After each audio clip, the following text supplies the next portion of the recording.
मित्रों नमस्कार। मैं आज जो बात करूंगा भारत के एक प्रमुख क्रांतिकारी विनायक दामोदर सावरकर, जो बीडी सावरकर के नाम से प्रसिद्ध हैं, उनके बारे में बातचीत करूंगा।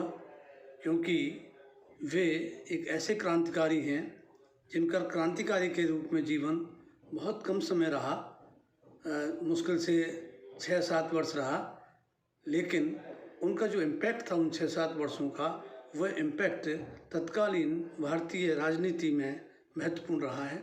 उनका जो प्रभाव है वो क्रांतिकारी आंदोलन जो संपूर्ण भारत में विभिन्न भागों में अलग अलग संगठनों के द्वारा चलाए जा रहे थे, उन सब के ऊपर उसका इम्पैक्ट दिखाई देता है। और आज़ादी के पहले भी, आज़ादी के बाद वे विवादास्पद भी रहे। तो एक इतिहासकार की दृष्टि से एक एकेडमिशियन किस तरह सोच सकता है, उनके बारे में बताएं हैं, वो मैं एक प्रयास करूंगा। क्योंकि जब कोई जो राजनीतिक चरित्र है, जब वो राजनीतिक विमर्श में आ जाता है, वर्तमान राजनीतिक विमर्श में आ जाता है, तो उस पर पक्ष और विपक्ष दोनों चलते हैं। तो मैं यहाँ पक्ष और विपक्ष किसी के न जा कर के अपनी बात जो मैंने पढ़ी है या समझी है और एक इतिहासकार के रूप में जो मैं मानता हूँ, वो बात आपके समक्ष रखूँगा। क्रांतिकारी विनायक दामोदर सावरकर से सभी लोग परिचित हैं और उनकी गतिविधियों जो उनकी महत्वपूर्ण रही हैं, उनके ऊपर कई बार विचार ना करके ज़्यादा विचार दूसरी बातों पर होने लगता है। तो इनका जो जन्म है 1883 में 28 मई 1883 को नासिक ज़िले के एक गांव में हुआ। और ये बचपन से ही प्रतिभावान थे और लोकमान्य तिलक और उस समय एक और प्रसिद्ध पत्रकार थे वहाँ परांजपे, उनकी लेखन से ये किशोर आयु में ही क्रांति की ओर उन्मुख हो गए थे और राष्ट्रवाद की भावना इनमें भरने लगी थी। वैसे जो जगह है अंग्रेजी साम्राज्य के अंतर्गत पहले आई, उनमें हम ये देखते हैं कि आंदोलन ज़्यादा तीव्र गति से उभरते हैं। और महाराष्ट्र भी, क्योंकि बॉम्बे जो प्रेसिडेंसी थी, बॉम्बे, मद्रास और कलकत्ता, ये 3 पुरानी प्रेसिडेंसीज थी जहाँ ब्रिटिश राज्य का आधार कायम हुआ और वहीं से उसका विस्तार हुआ। महाराष्ट्र क्रांति के लिए जाना भी जाता रहा, क्योंकि मुगलों के काल में जो मराठाओं का संगठन बना छत्रपति शिवाजी के नेतृत्व में, तो वो जो उन्होंने अपना एक सिद्धांत दिया था हिंदू पदपादशाही का, तो वो महाराष्ट्र की अपनी विशेषता थी, जिसको हम देखते हैं। उसका इम्पैक्ट जो भी महाराष्ट्र के क्रांतिकारी या उदारवादी राजनेता भी हुए, वो उनसे प्रभावित रहे, जिसे वो अपनी एक ऐतिहासिक विरासत के रूप में छत्रपति शिवाजी को स्वीकार करते हैं और उनके मूल्यों को वो मानते हैं। तो ऐसी दृष्टि में क्या है कि महाराष्ट्र की एक डिस्टिंक्ट जो कैरेक्टरिस्टिक्स हैं या एक डिस्टिंक्ट आइडेंटिफिकेशन, उसका एक डिस्टिंक्ट जो है आइडेंटिटी है, तो वो हमको दिखाई देती है। तो हम ये देखते हैं कि आधुनिक काल में वहाँ जो एक तरह क्रांतिकारी गतिविधियाँ हैं वो बहुत पहले आरंभ हो जाती हैं। सबसे पहले 1897 का एक मामला है, जब पूना के प्लेग कमिश्नर रैंड की हत्या हो गई 1897 में, और उसकी हत्या का जो आरोपी माने गए वो 2 चापेकर बंधु थे। उन चापेकर बंधुओं को उसमें सजा भी हुई। और इस केस में ये माना गया कि ये जो हत्या हुई हैं, तिलक के जो लेख हैं, उन लेखों से प्रभावित होकर के चापेकर बंधुओं ने ये जो पूना का प्लेग कमिश्नर है, इसकी हत्या की है। जो प्लेग कमिश्नर था उसके बारे में लोग इसलिए संतुष्ट थे उससे कि जिस ढंग से, क्योंकि उसको लगाया तो गया था प्लेग जैसी महामारी से निपटने के लिए, लेकिन उन्होंने जिस ढंग से बर्ताव किया लोगों के साथ में, उसको लोगों ने माना कि हमारी जो परंपरा है उसके साथ छेड़छाड़ है, हमारी जो मर्यादाएं हैं, हमारी जो सामाजिक मूल्य हैं, उनके अगेंस्ट ये है जिस ढंग से ये घरों में घुस रहे हैं या महिलाओं के साथ भी अभद्र व्यवहार हो रहे हैं, कई अनेक बातें हैं। तो रैंड की हत्या के बाद हम देखते हैं कि इनके लेखन, उसके बाद बंगाल में एक दो हत्याएं हुई, उनमें भी माना गया कि तिलक के लेखन का इम्पैक्ट है। तो तिलक जो हैं वो तो 1908 में उनको सज़ा हो जाती है, जेल चले जाते हैं। उसके पहले के जो डेवलपमेंट जो बात कर रहा था विनायक दामोदर सावरकर की, ये विनायक दामोदर सावरकर बड़े ही प्रतिभावान व्यक्ति थे। और हम ये देखते हैं कि 16 वर्ष की उम्र में 1899 में सावरकर बंधुओं ने, ये बड़े वाले थे विनायक दामोदर सावरकर और इनके छोटे भाई थे गणेश दामोदर सावरकर, दोनों भाइयों ने मिलकर के 1899 में मित्र मेला नाम की गुप्त संस्था बनाई। ये कोई फेयर वाला मेला नहीं था, ये वैसा मेला में ये मेल मिलाप से था कि मित्र लोग मिले, समान विचार वाले लोग मिल करके, तो वो ये था मित्र मेला। ये गुप्त संस्था थी और इसके माध्यम से अंग्रेज़ों के विरुद्ध किस तरह से ये जो अंग्रेज़ हैं इनको भारत से बाहर निकाला जाए, इसके लिए योजना बनाने के लिए ये मित्र मेला संगठन बनाया। इसी की जो आगे जो है प्रस्तुति है वो 1904 में अभिनव भारत ये संस्था का गठन किया। ये भी गुप्त संगठन ही था। और 1906 में सावरकर ने इटली के क्रांतिकारी मैजनी के ऊपर एक पुस्तक लिखी। सावरकर इटली के क्रांतिकारी मैजनी से बहुत अधिक प्रभावित थे, जिन मैजनी ने इटली के एकीकरण के लिए सैनिक शक्ति के द्वारा अपना सैनिक बल पर एकता कायम करने की व्यवस्था की, तो उससे वे बहुत प्रभावित थे। तो उन्होंने इसी अभिनव भारत के माध्यम से जो वो कार्य कर रहे थे, तो उन्होंने 1906 में मैजनी पर पुस्तक प्रकाशित की मराठी में। और उसमें ये युवाओं को संदेश दिया गया कि यदि वे इस तरह से एक संगठित होकर के मुकाबला करें तो इस भूमि को अंग्रेज़ों के प्रभुत्व से मुक्त कर सकते हैं। तो ये जो फ्रांस में जो क्रांति थी उससे भी प्रभावित थे, क्योंकि फ्रांस की क्रांति भी सशस्त्र क्रांति थी। जिस तरह से वहाँ वेस्टल की जेल का पतन हुआ, जिस तरह से वहाँ का जो भी डेवलपमेंट है देखेंगे आप, उस शक्ति के बल पर हुआ। तो ये इनकी समझ थी कि शक्ति के माध्यम से बहुत कुछ किया जा सकता है। वो अमेरिकन वॉर ऑफ इंडिपेंडेंस भी कहते हैं उसको, अमेरिकन क्रांति भी कहते हैं उसको। तो अमेरिकन क्रांति से भी वे प्रभावित थे। इसके अलावा उनको जो यूरोप के जो क्रांतिकारी हैं, उन क्रांतिकारियों के बारे में जो पता चल रहा था, तो रूस के क्रांतिकारी 1905 के बाद हम देखते हैं बहुत सक्रिय हो गए हैं और वहाँ पे क्रांतिकारी आंदोलन आगे बढ़ रहा है। तो ये जो सावरकर रूस और आयरलैंड में भी आंदोलन चल रहा था अंग्रेज़ों के विरुद्ध, ब्रिटेन के विरुद्ध ये माने, तो इनसे भी इनके भी जो क्रांतिकारी थे, उन क्रांतिकारियों की रीति नीति का पाठ वो अपने संगठन के माध्यम से युवाओं को संगठित करके कर रहे थे। तो इस तरह हम ये देखते हैं कि जो उनका विचार था, तो और जो उनकी एक लीगेसी रही, एक मराठों का एक अपना परंपरा रही, उससे भी वो प्रभावित थे। जो मराठों की विजय थी, उन मराठों की विजयों से भी वो प्रेरणा ग्रहण करके एक युद्ध के माध्यम से उस शक्ति को हटा देना चाहते थे महाराष्ट्र से, जिन्होंने उसके ऊपर कब्जा कर लिया है। तो इस तरह से जो मराठा विमर्श उनका प्रारंभ से ही अपने चिंतन का आधार रहा। और जो क्रांतिकारी साहित्य जितना है उसे पढ़कर वो हम ये देखते हैं यंग एज में ही, एक टीन एज में ही कहिए एक तरीके से, वे सशस्त्र क्रांति के समर्थक बन गए। और उनकी ये मान्यता स्पष्ट हो गई कि जब तक हथियारबंद जत्थे नहीं तैयार किए जाएंगे, हथियारबंद सेना नहीं तैयार की जाएगी, तब तक हम इस लड़ाई को जीत नहीं सकते। तो वो सशस्त्र क्रांति के माध्यम से, क्योंकि दुनिया की तमाम क्रांतियों के इतिहास उन्होंने पढ़ा था, उनका उल्लेख भी उन्होंने अपने लेखनों में किया है, तो उससे वो प्रभावित थे और उसमें उन्होंने ये पाया कि सशस्त्र क्रांति ही एकमात्र रास्ता है। प्रखर बुद्धि के व्यक्ति थे। और 1905 में क्या हुआ, अब मैं थोड़ा सा पीछे ले जा रहा हूँ, इंग्लैंड में श्यामजी कृष्ण वर्मा एक आर्य समाजी थे, आर्य समाज के प्रमुख नेताओं में से एक थे। वे मेवाड़ की स्टेट काउंसिल के मेंबर भी रहे थे। वे अजमेर में वकील के रूप में भी कार्यरत रहे थे, लेकिन हिंदुस्तान में उनकी गतिविधियों पर बहुत ज़्यादा वॉच किया जा रहा था, तो वे यहाँ से शिफ्ट कर गए। उनकी एजुकेशन पहले भी ऑक्सफोर्ड में हुई थी, ऑक्सफोर्ड में वो संस्कृत पढ़ाते थे, तो वो इंग्लैंड चले गए।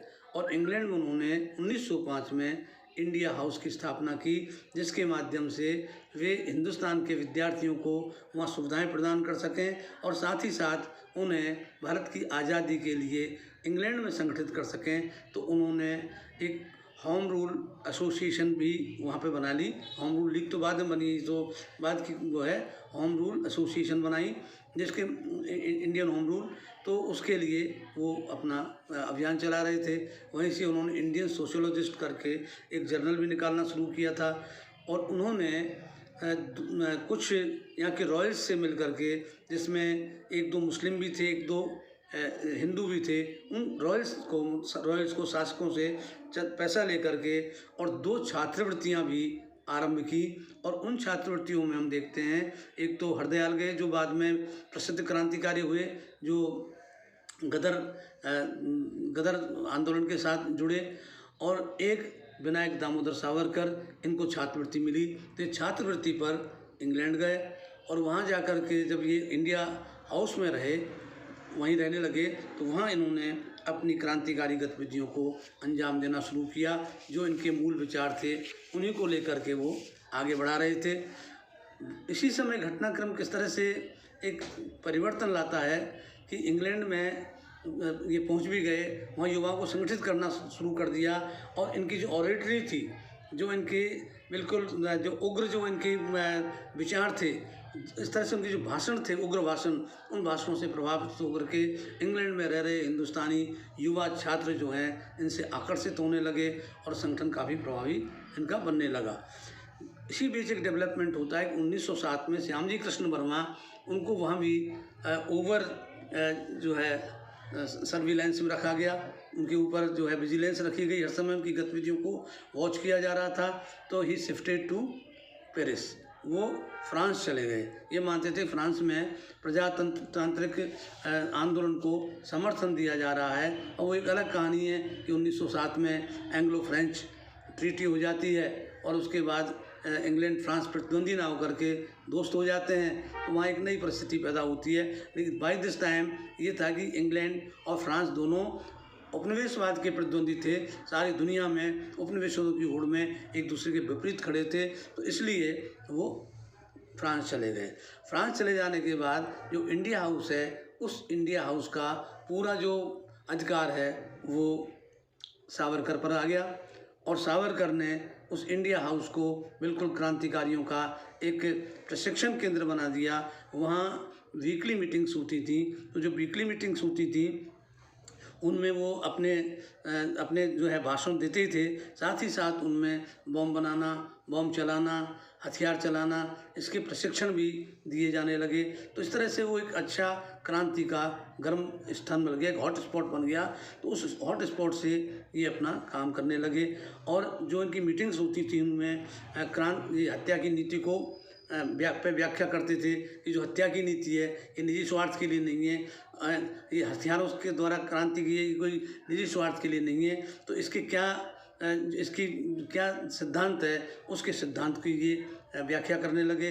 और वहाँ से पुस्तिकाएँ, पर्चे निकालना, 1857 की क्रांति की सालगिरह मनाना, ये सब चीज़ उन्होंने अपनाई। और साथ ही साथ ये जो रूस की क्रांति के जो उस समय चल रहा था उसके तरीक़ों की ये खुद भी वकालत करते थे, और इन्होंने उसके ऊपर एक पुस्तिका भी वहीं लंदन में निकाली थी। तो इनकी गतिविधियाँ काफ़ी तीव्र थीं। इन्हीं के साथ में जो क्रांतिकारी और वहाँ थे, जिनमें जो क्रांतिकारी बहुत ही नामी हुए, जो बहुत प्रसिद्ध हुए और जिन्होंने अपना बलिदान दिया, तो इसमें हरदयाल और मदन लाल धिंगरा का नाम भी उल्लेखनीय है, जो इंडिया हाउस में प्रशिक्षित क्रांतिकारी थे। और वहाँ वे इनके लगभग क्या एकदम इनके समकालीन ही थे, इनके साथ में ही थे। तो ये जो मैं बात कर रहा हूँ 1907 की, और 1907 में क्या हुआ कि 1857 की क्रांति की 50वीं सालगिरह मनाई गई। उस अवसर पर एक पुस्तक मराठी भाषा में, इंडियन वार ऑफ इंडिपेंडेंस, जिसका हिंदी या मराठी जो टाइटल है वो था मराठी का 1857 का स्वातंत्र्य समर, 1857 का स्वातंत्र्य समर करके पुस्तक निकाली उसकी सालगिरह पर। और उस समय वहाँ रह रहे जो वरिष्ठ हिंदुस्तानी लोग थे वो खुलकर तो नहीं आना चाहते थे, लेकिन उन्होंने इनको इस बात के लिए प्रेरित किया कि इस पुस्तक को अंग्रेजी में निकाला जाए। तो उन्होंने अंग्रेजी में इस पुस्तक को, उसके बाद पहले मराठी एडिशन आया 1907 में, और उसके बाद 1909 में इस पुस्तक का अंग्रेजी संस्करण निकला। जब अंग्रेजी संस्करण, क्योंकि जब ये मराठी संस्करण निकला तो मराठी संस्करण की बहुत ज़्यादा कॉपियाँ महाराष्ट्र में पहुँची और महाराष्ट्र में उसका असर दिखाई देने लगा। तो ब्रिटिश सरकार ने इंडिया में मराठी जो एडिशन था 1857 की क्रांति जो उनकी पुस्तक थी, जिसको अंग्रेजी में Indian war of independence of 1857, उसको इंडियन वार ऑफ इंडिपेंडेंस कहा। तो ये जो मराठी है इस पर रोक लगा दी गई, और साथ में ही जो अंग्रेजी की ये किताब इन्होंने लंदन में तैयार की, तो उस समय ब्रिटिश गवर्नमेंट ने इंग्लैंड के सभी प्रिंटर्स और पब्लिशर्स, मुद्रक और प्रकाशकों को इस बात के लिए पाबंद कर दिया कि वे इस पुस्तक को नहीं छापेंगे, तो और अगर छापा तो उसकी जो है चेतावनी के साथ, तो उसके लिए क्या उसका सज़ा होगी। तो इस तरह से इंग्लैंड में ये छप भी नहीं सकी। उसके बाद फ्रांस के साथ जो फ्रांस ने भी मैं छापने के लिए सोचा, लेकिन फ्रांस ने भी इसके प्रकाशन पर रोक लगा दी। अंततः गुप्त रूप से इस पुस्तक को नीदरलैंड में प्रकाशित करवाया, और जब तक अंग्रेज़ों को पता, इंग्लैंड मतलब ब्रिटिश सरकार को पता चला, तब तक विलम्ब हो चुका था। किताब छप चुकी थी, न केवल छप चुकी थी, वो overnight it was shipped to India in larger number, भारी संख्या में ये किताब पहुंचा दी गई हिंदुस्तान के विभिन्न कोनों में, और इंग्लैंड में भी काफ़ी इसका वितरण हो गया। लेकिन इसके बाद ये जो पुस्तक थी, ये नीदरलैंड में छपने के बाद काफ़ी प्रसिद्ध हुई, और जब भारत में आई तो ये भारत में तो बहुत जल्दी ही जो राजनीतिक उग्र राजनीति के जो लोग थे, उग्र राजनीति में जो थे, उन उग्र राजनीति के या क्रांतिकारी थे, उनकी एक बाइबल बन गई। ये कहा जाता है ये उसकी बाइबल होता है। इससे शिक्षा लेकर के क्रांतिकारी अपने आप को संगठित करने लगे थे, और इस आधार पर उसका विश्लेषण करने लगे कि 1857 की क्रांति सशस्त्र क्रांति थी, हिंदुस्तान के लोगों ने हथियार उठाए, लेकिन उसकी असफलता के पीछे क्या कारण हुए, उन कारणों को ढूंढा जाए और उनको अवॉइड करते हुए पुनः संगठित हुआ जाए। तो जो 1857 की फिर ये पुस्तक छपी, तो इसको हिंदुस्तान में तो प्रतिबंधित कर ही दिया गया, और यह प्रतिबंध 1947 तक रहता है। इस पुस्तक का उल्लेख 1934 में प्रकाशित अपनी आत्मकथा में जवाहरलाल नेहरू ने भी लिखा है। नेहरू ने सावरकर के बारे में कुछ नहीं लिखा है, बल्कि उनकी पुस्तक के बारे में लिखा है कि ये पुस्तक जो है बड़ी महत्वपूर्ण पुस्तक है। इसने इसको वार ऑफ इंडिपेंडेंस माना, और इस पुस्तक को जब मैं लिख रहा, मतलब जो छप रही थी किताब, बोली इसको उस समय प्रतिबंधित कर दिया गया 1909 में, और आज भी प्रतिबंधित है, ये उन्होंने भी लिखा है। तो ये पुस्तक की जो है जो वो है इसकी मतलब विशेषता, उसका उल्लेख इसमें हुआ है। ये माना जाता है कि इन्होंने ये पुस्तक लिखते हुए क्रांति के तथ्यों को का तो अध्ययन किया ही, साथ ही साथ उन तथ्यों का विश्लेषण जो फ्रांस की क्रांति और अमेरिका की क्रांति और मराठों की जो विजय रही पहले, उन सब से जोड़ करके उन्होंने इसको समझाने की कोशिश की कि किस तरह से ये आज़ादी की लड़ाई थी। या एक बात और उल्लेखनीय है जिसके बारे में बहुत कम लोगों को पता है कि 1857 में कार्ल मार्क्स ने भी भारत के 1857 के जो रिवोल्ट है, इसके ऊपर अमेरिका से निकलने वाले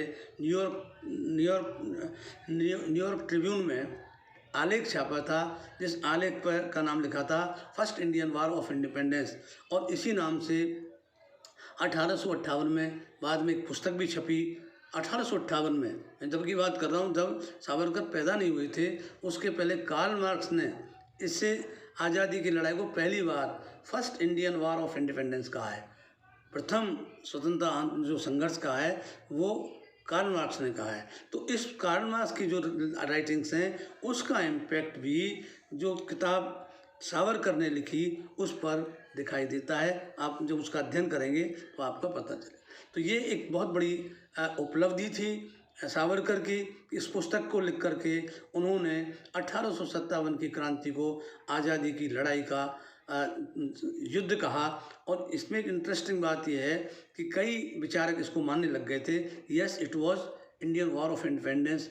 लेकिन जब आज़ादी के बाद उस समय अबुल कलाम आज़ाद हिंदुस्तान के शिक्षा मंत्री थे। उन्हीं के काल में भारत की आज़ादी का इतिहास लिखने का एक प्रोजेक्ट आर.सी. मजूमदार जी को दिया गया। आर.सी. मजूमदार उच्च कोटि के इतिहासकार रहे हैं और उनकी शिक्षा दीक्षा सब इंग्लैंड में हुई, तो उनके ऊपर ब्रिटिश इम्पैक्ट उनके लेखन पे भी है। तो जब उनको सौंपा गया और उन्होंने एक पहला ड्राफ्ट प्रस्तुत किया, तो जो कमेटी थी, क्योंकि एडिटोरियल बोर्ड था और वो एडिटोरियल बोर्ड के चीफ थे, तो उनके निर्देशन में लिखा जा रहा था, तो उसमें उन्होंने 1857 की क्रांति को सिपाही विद्रोह की संज्ञा दी। तो इसको लेकर के शिक्षा मंत्री के साथ मतभेद हो गए। दूसरी बात, वो ये नहीं मानते थे कि इस आज़ादी की लड़ाई की शुरुआत 1857 से हुई है, ना वो ये मानते थे कि 1885 में कांग्रेस की स्थापना से इसका एक विधिवत तरीके से चलने लगा है, बल्कि वे 1905 में बंगाल विभाजन के विरुद्ध जो स्वदेशी आंदोलन हुआ, वहाँ से फ्रीडम मूवमेंट की शुरुआत मानना चाहते थे। इन दो मुद्दों पर विवाद होने के कारण अलग हो गए और आर.सी. मजूमदार जो हैं वे सहमत नहीं थे सावरकर के मत से, जबकि अन्य लोग सावरकर के मत से सहमत थे। तो जो अब आगे का हम घटनाक्रम देखते हैं। जुलाई 1909 में मदन लाल धिंगरा ने, जो इंडिया इसी से जुड़े हुए थे इंडिया हाउस से, उन्होंने जो इंडिया ऑफिस के एक ब्यूरोक्रेट थे कर्जन वाइली, उन कर्जन वाइली की हत्या कर दी और उस हत्या के जुर्म में उनको अगस्त 1909 में फांसी दे दी गई और उन्होंने हंसते हंसते फांसी का फंदा चूमा और उसने कहा कि मेरा जीवन सफल हो गया, कि मैं अपने भारत मातृभूमि के काम आया। तो जो है, इससे इंडिया हाउस की गतिविधियां पर और कड़ी निगरानी रखी जाने लगी। लेकिन कड़ी निगरानी के बाद ही इसी वर्ष 1909 में ही सावरकर ने 20 छोटे पिस्तौल, जो उनको कहते हैं ब्राउनिंग पिस्टल्स, तो ब्राउनिंग पिस्टल्स छुपे रूप से वो महाराष्ट्र भिजवा दिए, नासिक भेजे और 21 दिसंबर 1909 को वहाँ के जिला मजिस्ट्रेट, जिसको हम कहते हैं कलेक्टर साहब नासिक के, जैक्सन, उसका मर्डर हो गया। और मर्डर हुआ तो उस मर्डर में इन पिस्तौलों का, इन्हीं में से जो पिस्तौलें थी उसका उपयोग हुआ, ऐसा एस्टेब्लिश किया गया। और इसमें अनंत कन्हेरे जो है उनको मुख्य आरोपी बनाया गया। लेकिन नासिक षड्यंत्र केस जो कायम हुआ, उस नासिक षड्यंत्र केस में बी.डी. सावरकर की भी तलाश होने लगी, क्योंकि ये पता चल गया कि हथियार जो उपयोग हुए हैं, ये हथियार इंग्लैंड से विनायक दामोदर सावरकर ने भिजवाए हैं। तो इसलिए नासिक षड्यंत्र केस जो मुकदमा चला, उसमें काफ़ी लोग गिरफ्तार हुए। उसमें बी.डी. सावरकर के छोटे भाई गणेश सावरकर भी गिरफ्तार हुए, उनके ऊपर भी मुकदमा चला। और ये जो मुकदमा हुआ है, इसमें अधिकांश लोगों को तो फांसी की सज़ा दी गई, लेकिन सावरकर जो है उसमें वो आजीवन कारावास उनको हुआ। तो यहाँ ये जो हम देखते हैं कि जो नासिक षड्यंत्र केस है, इस नासिक षड्यंत्र केस के जुर्म में इनको इंग्लैंड से बंदी बना लिया गया।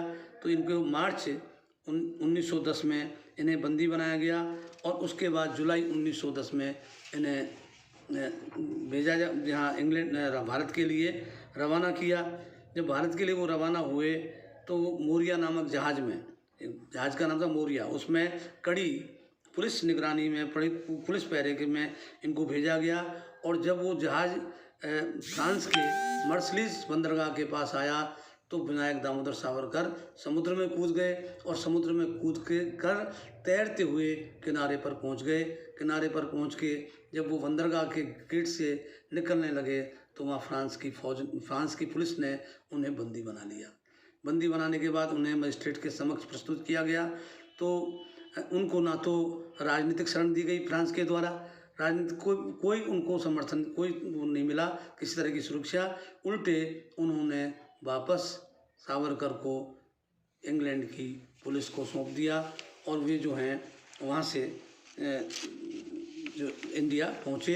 यहाँ पहुँच करके 4 जुलाई 1911 को उन्हें अंडमान जेल में आजीवन कारावास के लिए भेज दिया गया। आजीवन कारावास भी 2 बार, ट्रांसपोर्टेशन ऑफ लाइफ जो सेंटेंस था इसमें 25 साल की सज़ा होती थी, उनको जो है 2 टर्म दी गई, मतलब 50 साल की सज़ा। तो इस तरह से उनका जो नासिक षड्यंत्र केस है, यहाँ उनके क्रांतिकारी जीवन का अवसान सा दिखाई देता है। जो क्रांतिकारी जीवन उनका 1899 में आरंभ हुआ मित्र मेला के स्थापना से, वो आकर के ये जो है 1911, तो लगभग 11 साल 12 साल का उनका क्रांतिकारी जीवन अब जो है अवसान की ओर आने लगा। और जो 2 टर्म उनको सज़ा हुई, वो तुरंत जेल 4 जुलाई 1911 को अंडमान निकोबार की सेलुलर जेल, जहाँ जो सबसे ज़्यादा यंत्रणाएँ दी जाती थी, जो आदमी वैसे ही यंत्रणा उसको महसूस होती थी, तो उनको वहाँ भेज दिया गया। उन्होंने 1 टर्म के लिए मुक्ति की अपील भी की, लेकिन वो उनकी अपील रिजेक्ट कर दी गई, अस्वीकार कर दी गई, ये कहते हुए कि पहले 1 टर्म पूरा हो, उसके बाद दूसरे टर्म के बारे में बात होगी। तो 1 टर्म के बाद विचार किया जाएगा कि दूसरे टर्म को से मुक्त किया जाए या न किया जाए। वे कानून के भी ज्ञाता थे, सो उन्होंने अपनी मुक्ति के लिए, क्योंकि उनको जो आजीवन कारावास मिला, तो षड्यंत्र में शामिल होने के लिए और हथियार भेजने के लिए उन्हें दोषी पाया गया। वो उन्होंने मर्डर नहीं किया, वे हत्या के लिए जिम्मेदार नहीं थे, लेकिन हत्या में उनका योगदान रहा, हत्या के प्लानिंग में उनका योगदान रहा। इस आधार पर उनको ये सज़ा हुई। तो उन्होंने कानूनी तौर पर 1911 में एक दया याचिका दायर की, उसके बाद 1913 में दया याचिका दायर की, तीसरी 1917 में दया याचिका दायर की। इस तरह से तीनों दया याचिकाएँ उनकी रिजेक्ट कर दी गई। इनको बहुत खतरनाक क्रांत माना गया, इसलिए इनको जेल में रखना ही ब्रिटिश सरकार ने उचित समझा। लेकिन 1919 में क्या हुआ कि 1918 में जब इंग्लैंड फर्स्ट वर्ल्ड वॉर में विजेता रहा, जीत गया, तो उन्होंने राजनीतिक कैदियों के आम माफ़ी की एक रॉयल घोषणा की थी किंग एम्परर जॉर्ज 5 ने, कि उसमें सबको मुक्त कर दिया जाए। तो उसके आधार पर भी इन्होंने अपनी क्षमा याचिका वापस दी, भाई जब हम आम माफ़ी दी जा रही है तो मुझे भी इसका लाभ दिया जाए। लेकिन उनकी जो याचिका थी वो अस्वीकार कर दी गई, क्योंकि उसमें स्क्रीनिंग के द्वारा ही मुक्ति देनी थी, और उस स्क्रीनिंग में उन्होंने उसको उचित नहीं माना। तो इस तरह से हम देखते हैं कि जुलाई 1911 से लेकर के और 1919 तक वो 8 साल तक कैद में इतने ज़्यादा टूट चुके थे कि जो उनकी राइटिंग्स हैं, जो उनके वर्क्स हैं बिफोर 1911, उनमें देखें और बाद की अगर उनकी याचिकाओं को देखें तो लगता है उनके बीच में कहीं कोई तारतम्य नहीं है, बल्कि वो एक डिपार्चर लगता है। हाउ मतलब किस तरह से एक इतने मजबूत क्रांतिकारी टूटने लगते हैं। तो ठीक है, अब ये तो देखिए कोई भी व्यक्ति हो, वह व्यक्ति जो सहन शक्ति है यंत्रणा को सहन करने की, वह शक्ति अपने अपने हिसाब से सीमित ही होगी। तो इसलिए ये उन्होंने कोशिश की, लेकिन एक उनके साथ फेवर तो क्या कहें, ये हुआ कि 2 मई 1921 को उन्हें अंडमान निकोबार की जेल से ट्रांसफ़र कर दिया गया महाराष्ट्र में रत्नागिरी ज़िले की एक जेल में, रत्नागिरी की जेल में उन्हें भेज दिया गया। और वहाँ वो रह कर के उन्होंने एक पुस्तक लिखी, 1923 में पुस्तक प्रकाशित हुई, एसेंशियल्स ऑफ हिंदुज़म, जो अभी इस जो है हिंदुत्व का, अब जो किताब उसमें बाद में छपी उसका नाम हो गया था हिंदुत्व, हु इज़ हिंदू। ये किताब 1928 में बाद में दोबारा छपी है, लेकिन जो 1923 में ओरिजिनल किताब छपी थी वो एसेंशियल्स ऑफ हिंदुज़म ये करके उनकी पुस्तक लिखी। और 1923 में हुआ है। और 6 जून 1924 को इन्हें जेल से रिहा कर दिया गया।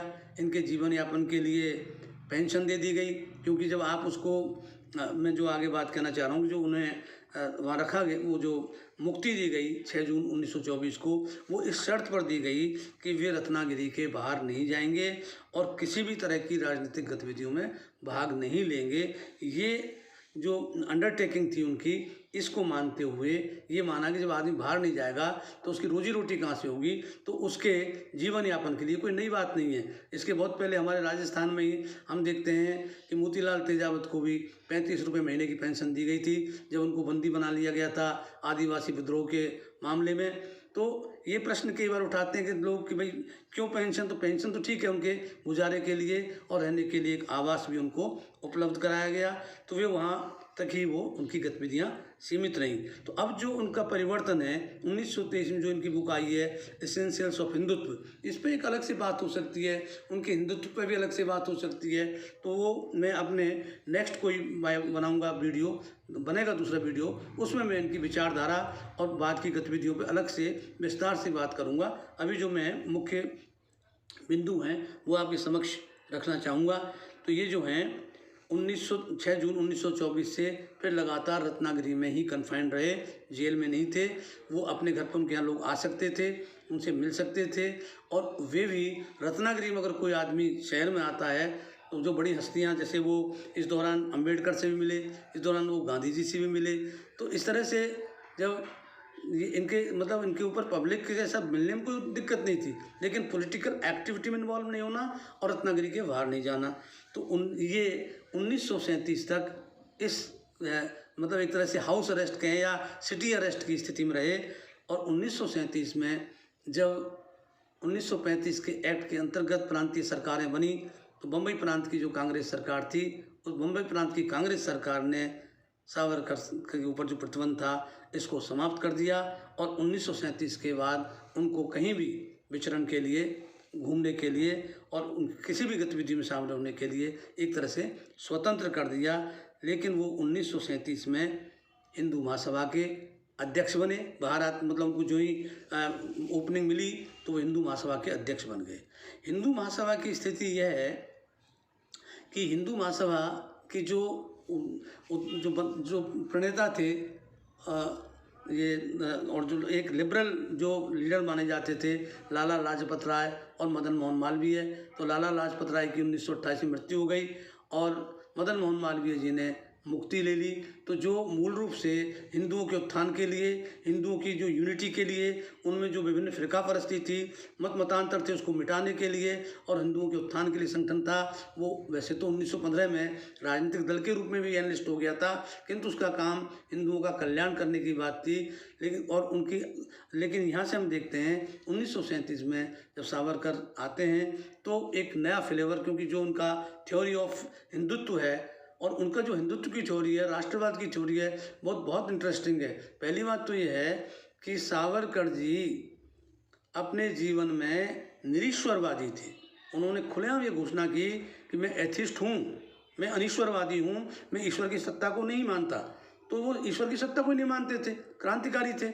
और हिंदुज़म की जो बात करते थे तो वो कहते हैं जो मेरा राष्ट्र है वो हिंदू राष्ट्र है, हिंदू राष्ट्र मेरी एक भूभाग से मेरा मतलब है। और उन्होंने यहाँ की भूभाग को मातृभूमि नहीं कहा, उन्होंने पितृभूमि कहा। उन्होंने कहा दिस इज़ फादरलैंड। तो उनका पितृभूमि, अब इसको मैं अलग जब बात करूँगा तो अगले उसमें कवर करूँगा। तो 1937 में ये हिंदू महासभा के अध्यक्ष बनते हैं और हिंदू महासभा के अध्यक्ष पद से ही 1937 में उन्होंने ये घोषणा की कि जो लोगों को भ्रम है कि भारत एक होमोजीनियस कंट्री है, होमोजीनियस नेशन है, ये नहीं है। तो उन्होंने जो उनका स्टेटमेंट है उसकी 2 लाइन में आपको पढ़ के बताता हूँ। उन्होंने अपने बोला, India can not be assumed today to be a unitarian and homogeneous nation, but on the contrary there are 2 nations in the main, the Hindus and the Muslims. These 2 antagonistic nations are living side by side in India. लेकिन इसके आधार पर ये नहीं कह सकते कि ये इस थ्योरी के जन्मदाता थे। 2 nations थ्योरी तो originally it was given by sir Syed Ahmad Khan himself. इसके एविडेंसेज हैं। ये ना जिन्ना ने दी, ना सावरकर ने दी, ना कोई कांग्रेस के आदमी ने दी। ये थ्योरी तो दी थी ओरिजिनली सर सैयद अहमद खान ने, और इसका समय समय पर उपयोग होता रहा। और इस पर हम जब बात करेंगे अलग से तो हम इस पर दूसरे वीडियो में बात करेंगे। और 1942 में सावरकर ने जो भारत छोड़ो आंदोलन का आग्रह छेड़ा था उसका उन्होंने हर स्तर पर विरोध किया। और न केवल विरोध किया बल्कि उस समय 3 प्रांतों में, खास तौर पर नॉर्थ वेस्ट फ्रंटियर, बंगाल और सिंध, यह मुस्लिम लीग के साथ गठबंधन की सरकार बनाई। और उन गठबंधन की सरकार की गतिविधियों को उन्होंने अप्रिशिएट भी किया, बहुत उनकी तारीफ भी की। तो इस तरह से उनका एक अलग ही रास्ता हम देखते हैं कि 1937 के बाद से शुरू होता है। 1942 में उसका एक और विकसित रूप सामने आता है। हाँ, लेकिन एक विशेष बात थी कि वे भारत के विभाजन के कट्टर विरोधी थे। मतलब टू नेशंस को मानने के बाद भी वे पृथकतावादी नहीं थे, बल्कि वहाँ अगर हम मूल्यांकन करें तो कांग्रेस वहाँ समझौता पर दिखाई देती है कि ऐसे क्या सर्कमस्टांसेस थे। अभी भी आज भी ये डिबेटेबल है कि वॉज पार्टीजन वॉज एसेंशियल और नॉट, और ये विद्यार्थियों को पढ़ाया भी जाता है और दोनों ही पक्ष में अनेक तर्क दिए जाते हैं। तो इस तरह से जो स्थितियां हैं ये इस पर एक अलग से विचार हो सकता है, यहाँ तक भी कोई दिक्कत नहीं। किंतु 1948 में 30 जनवरी 1948 को गांधी हत्या के बाद सावरकर जी को भी आरोपी बनाया गया, किंतु साक्ष्य के अभाव में उनको दोष मुक्त कर दिया गया, उनके ऊपर कोई दोष साबित नहीं हुआ। तो इस तरह से उनकी जो राजनीतिक यात्रा है वो 1948 तक रहती है, लेकिन वो एक कंट्रोवर्शियल जो बने वहाँ से कुछ ज़्यादा कंट्रोवर्शियल बन गए, वरना उनकी क्रांतिकारिता को कोई चुनौती नहीं दे सकता। मैं तो जब तक एमए का विद्यार्थी था तो इनको क्रांतिकारी उसमें ही शामिल मानता।